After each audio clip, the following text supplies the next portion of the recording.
অন্নপূর্ণা ভাণ্ডার প্রকল্পের সুবিধা পাওয়ার আশায় বৃহস্পতিবার বালুরঘাট মহকুমা শাসকের অফিস চত্বরে মহিলাদের উপচে পড়া ভিড় দেখা গেল।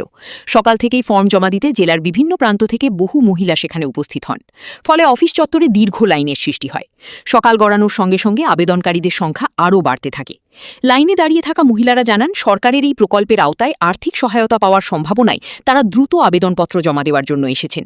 অনেকেই কয়েক ঘণ্টা ধরে লাইনে দাঁড়িয়ে থাকলেও তাদের মধ্যে উৎসাহ ও আগ্রহ ছিল চোখে পড়ার মতো। আবেদনকারীরা বলেন, প্রকল্পের সুবিধা পেলে তাদের দৈনন্দিন জীবনে কিছুটা আর্থিক স্বস্তি মিলবে। তাই ভিড় ও অপেক্ষার পরও তারা ধৈর্যের সঙ্গে নিজেদের পালার অপেক্ষা করেন। অন্যদিকে বিপুল সংখ্যক আবেদনকারীর ভিড় সামাল দিতে প্রশাসনের পক্ষ থেকেও বিশেষ ব্যবস্থা নেওয়া হয়। ফর্ম জমা নেওয়ার প্রক্রিয়া সুষ্ঠুভাবে সম্পন্ন করতে সকাল থেকেই প্রশাসনিক কর্মীরা তৎপর ছিলেন।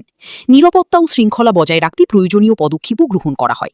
এদিনের বিপুল ভিড় থেকেই স্পষ্ট, অন্নপূর্ণা ভাণ্ডার প্রকল্পকে ঘিরে সাধারণ মানুষের মধ্যে ব্যাপক আগ্রহ তৈরি হয়েছে। একজন আইসিডিএস এর ওয়ার্কার, আমরা এতদিন লক্ষ্মী ভাণ্ডার পেয়ে এসেছি, বাট গত মাসে আমরা সেটা পাইনি, কারণ অন্নপূর্ণা ভাণ্ডার চালু হয়েছে। এই অন্নপূর্ণা ভাণ্ডারে আমাদের ফর্ম ফিল আপ প্রত্যেককে করতে হচ্ছে এবং এখানে প্রত্যেকের বাড়ির ডিটেলস আমাদের দিতে হচ্ছে।